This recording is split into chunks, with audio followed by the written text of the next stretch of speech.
Welcome back to Sports by GSMC Podcast Network. I am your host, Jeremy Lapidus. If you are just tuning in, we've just gone over the MLB Trade Deadline winners and losers, as well as a couple of honorable mentions for both of them. Go ahead and check that out if you missed it. In this segment, we are moving on to the world of football. We are taking a look, continuing our series as the NFL season is just under 40 days away. It is right around the corner. The first NFL game is tomorrow. I'm very, very excited for it. Today, we're taking a look at the Green Bay Packers. We're going to give them a grade for their offseason. We're going to give them a record prediction. But before we do all of that, remember, if you would like to be an even bigger part of the show than you already are, all you need to do is go to GSMCPodcast.net. Leave a tip or donation with a message in it. That message should pop up on the bottom of the screen for you, me, and everybody else around the world to see. If you do have a burning question about sports, anything at all that you would like to ask, go and throw that in the comments. Throw it in the chat. I will get to it as soon as I possibly can. I appreciate every single one of you guys for sticking around, talking some sports with me here on a beautiful Wednesday afternoon. But like I was saying, we are going to get into the NFL and the Green Bay Packers. Obviously, the most recent headline that the Green Bay Packers have had, Jordan Love. We talked about it, I believe, earlier this week. I believe it happened over the weekend, if I'm not mistaken.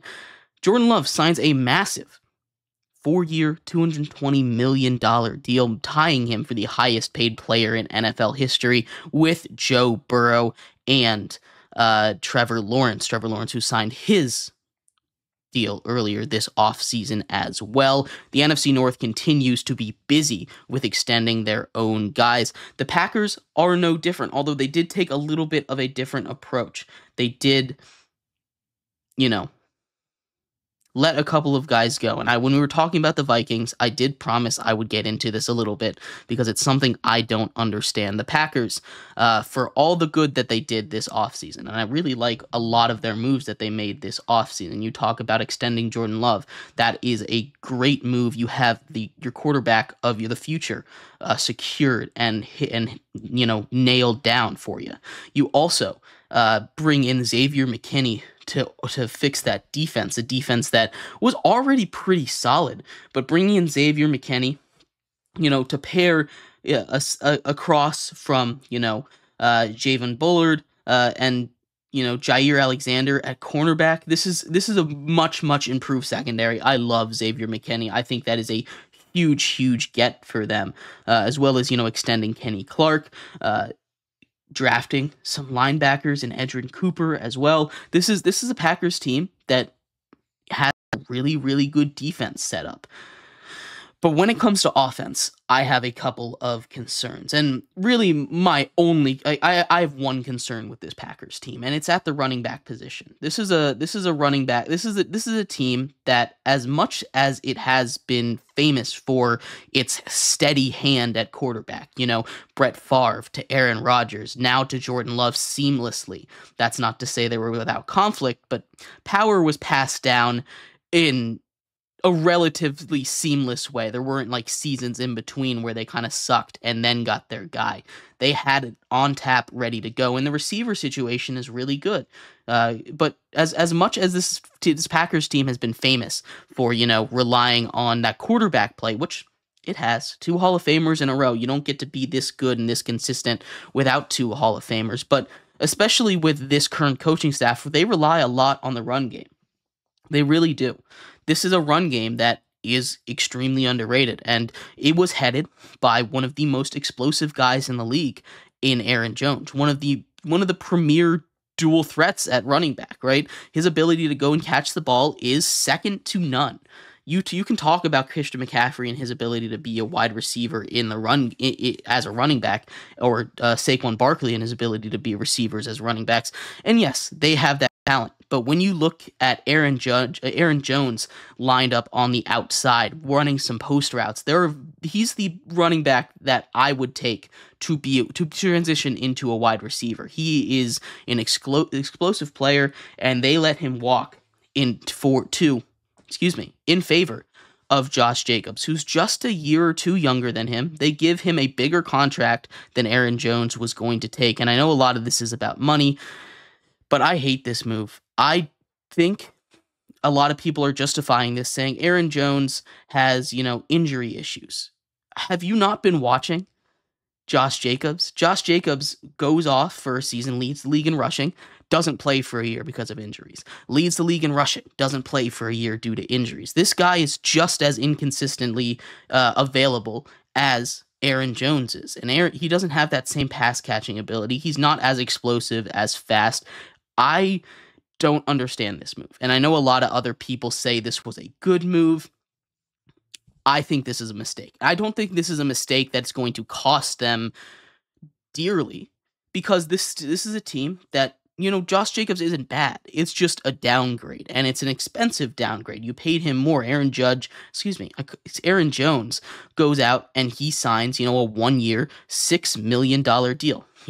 And the Packers have an out with Josh Jacobs after one season, but you sign him to a 4-year, $48 million deal, 44, excuse me. This is the kind of deal that you sign long term, and in theory it's fine. In theory, really, it is fine. But this move, I feel like you're downgrading, and feel free to disagree with me on this one. But I think Aaron Jones is just straight up a better player than Josh Jacobs is, and I would not have made that decision. The run is important to this team, and while it will be fine, it will be solid. Josh Jacobs just does not bring the same skill level to the table, the same skill set, I should say, to the table that Aaron Jones did. What they were able to do with him in the offense and be creative, they're not going to be able to do with their running backs anymore. I mean, you end up bringing back A.J. Dillon, but he was never a pass catcher, and he's had a couple of bad seasons as well. He, in the depth chart, has fallen to third behind Marshawn Lloyd, who looks like he's going to take that backup role. But outside of the running back, which I do have obviously my issues with here, this is a really good and a really young team. You want to talk about a young, exciting wide receiver core? You have to go with Jordan Love, Christian Watson, Romeo Doubs, Jaden Reed, Malik Heath, Bo Melton, Dontavian Wicks. These guys are all really good in their own ways. They're not, all around guys. Christian Watson is speed, and he's going to be your typical wide receiver 1, paired with Romeo Doubs, your wide receiver 2, and that might be where you can get them.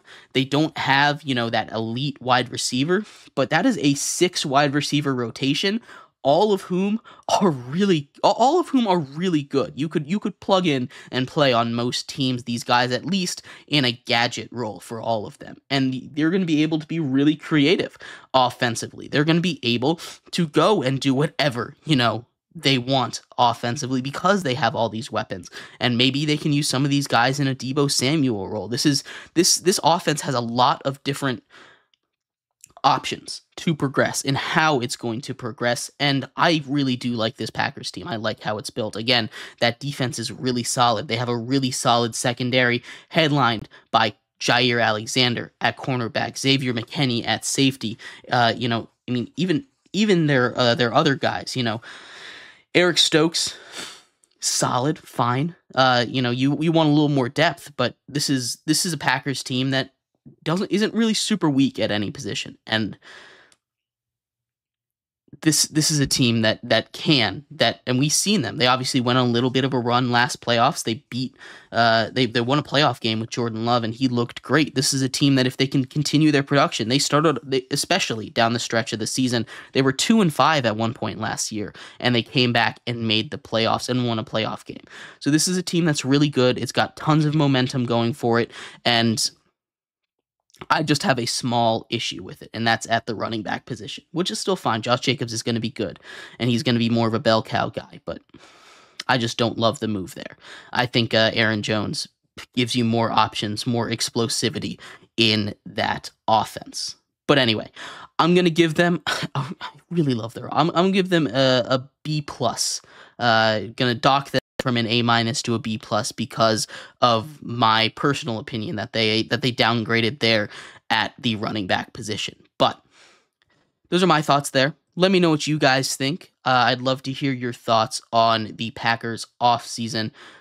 They made a lot of really good moves, and I think they set themselves up really well for the future. We're going to take a quick break here, and then we're going to take a look at their schedule, go game by game, give them a breakdown, give them a record, see if they can make it back to the playoffs for the second year in a row. So stick around for that. We'll be right back here on Sports by GSMC Podcast Network.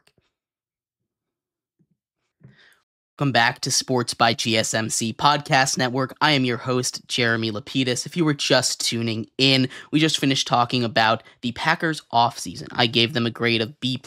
My one worry with their team is the downgrade at running back, but I really love the extension for Jordan Love. They really did a great job getting great value defensively. I love the Xavier McKinney signing. That is a huge get for them in an already pretty solid secondary, but going out and getting him as well as draft. It wasn't a super exciting draft, but they drafted where they needed, and they didn't really make any huge reaches or jumps in their draft class either. In this segment, though, we're going to take a look, obviously, at their schedule, give them a record, see if they're going to make the playoffs again with the Jordan Love regime, or Jordan Love era, I should say, officially underway now that he signed his massive contract extension. But before we do, remember, if you would like to be an even bigger part of the show than you already are, all you need to do is go to GSMCPodcast.net. Leave a tip or donation with a message in it. That message should pop up on the bottom of the screen for you, me, and everybody else around the world to see. If you do have a burning question about sports, anything at all that you would like to ask, go and throw that in the comments. Throw it in the chat. I will get to it as soon as I possibly can. I appreciate everybody for tuning in, sticking around, talking some sports with me here on a beautiful Wednesday afternoon. But like I was saying, we are going to get into the Green Bay Packers schedule, season preview for the Green Bay Packers. Taking a look at this here, they play, again, not the toughest schedule in the world. Now, by no means is it super easy, but it's not the toughest schedule in the world.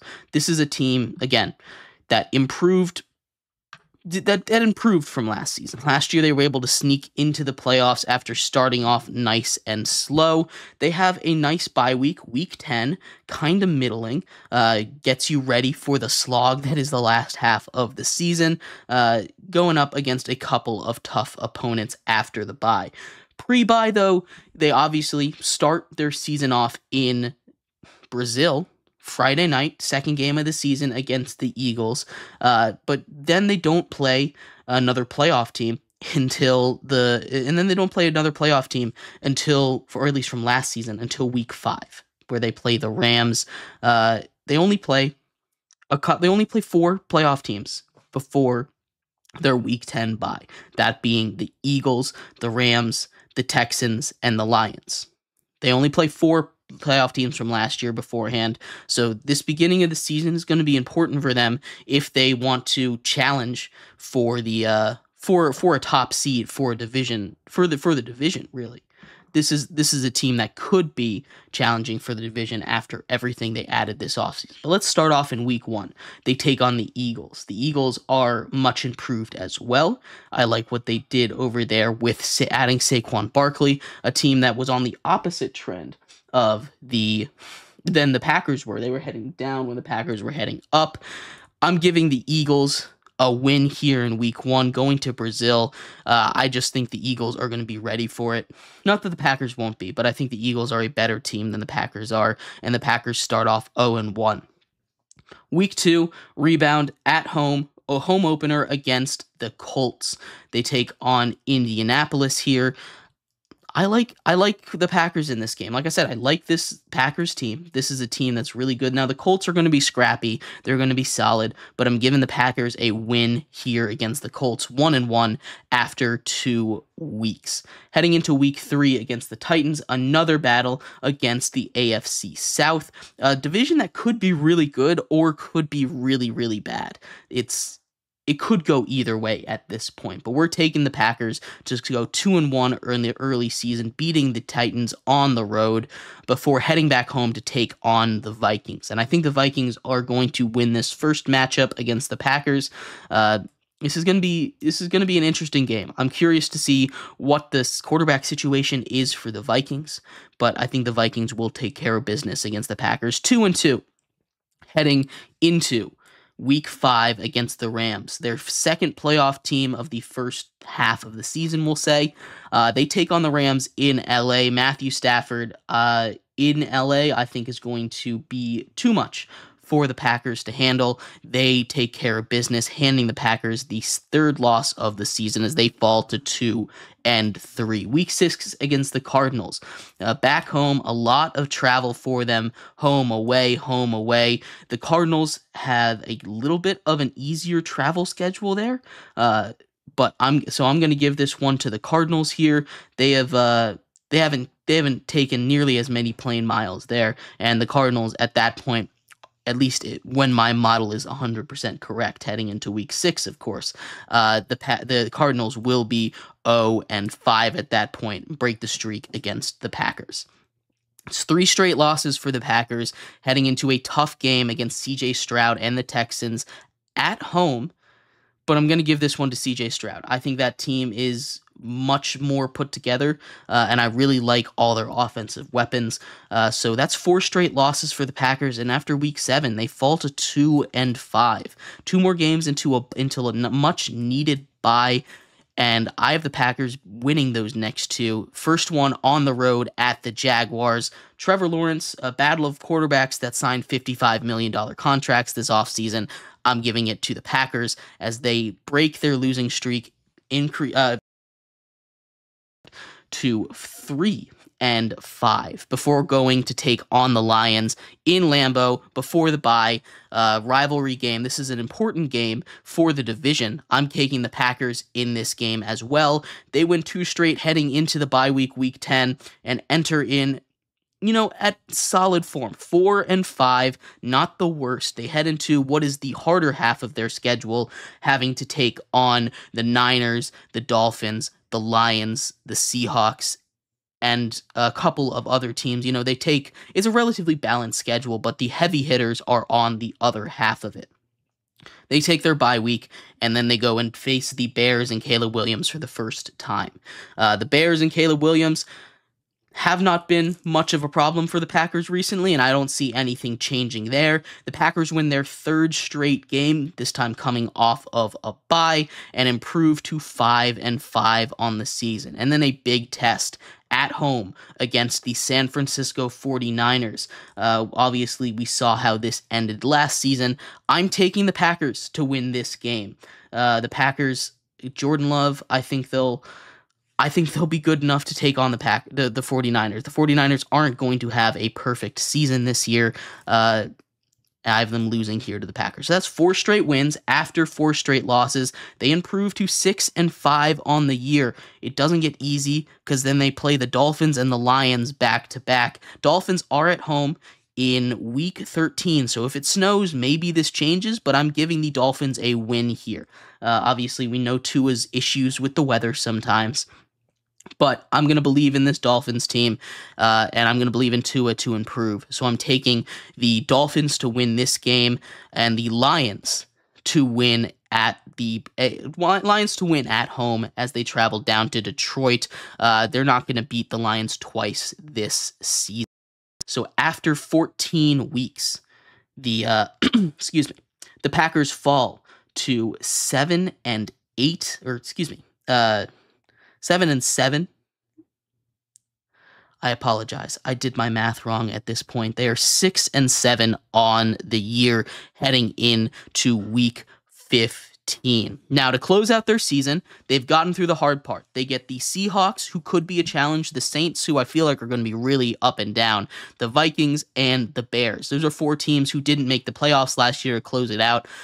They probably, at this point, to guarantee a playoff spot, probably have to win out here. This is probably a good spot to be. 4 straight games against teams that they can beat. I'm giving the first win to the Packers against the Seahawks. That is in Seattle. It is a tough matchup. I do like Geno Smith a lot, but I think the Packers will figure this one out and win this game. Week 16 At 7-7, they take on the Saints. The Saints in Lambeau. I think Derek Carr might not even be quarterback at that point, but the Packers will take care of business there. I don't think that one will be too close. Then they go to Minnesota, take on the Vikings. Two division games to close it out. This is where it gets dangerous. You get the Vikings and the Bears. You basically have to win out here. There's still a shot for the division if the Lions lose out here, but against the Vikings, I'm giving them a win. They're now at 9-7. They don't have to win to guarantee a playoff spot against the Bears, but it would make them a lot more comfy. Go up against the 4th seed. They would probably clinch the 5 seed in the NFC if they win this game against the Bears. And their trend against the Bears, I don't think is going to end here. I think they sweep the Bears this season yet again. Finish 10-7, make a playoff spot. Depending on tiebreakers, might be the 5th or 6th seed in the playoffs, depending on what their tiebreaker is with the Cowboys. So I have them making the playoffs, ending 10-7. Again, a really good offseason for the Packers. I really do like what they did, and I think they took care of business really well. Let me know what you guys thought of the Packers, what you expect them to do this offseason, or what you expect them to do this season. I'd love to hear your thoughts in the comments. Thank you, everybody, so much for tuning in to today's episode of Sports by GSMC Podcast Network. I've been your host, Jeremy Lapidus. We'll be back same time, same place tomorrow, going over all of the major news from around the world of sports, going over the Chicago Bears to finish off the NFC. That's right, we're halfway through our predictions now, or we will be as of tomorrow. NFL football returns tomorrow. Very excited to talk about all of that and more with you when I see you next. And I will see you then. Bye-bye.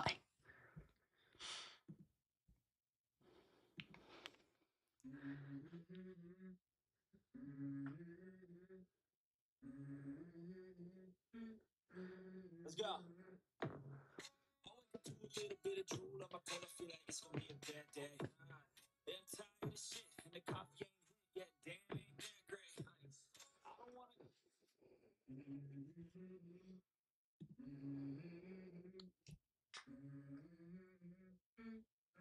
go.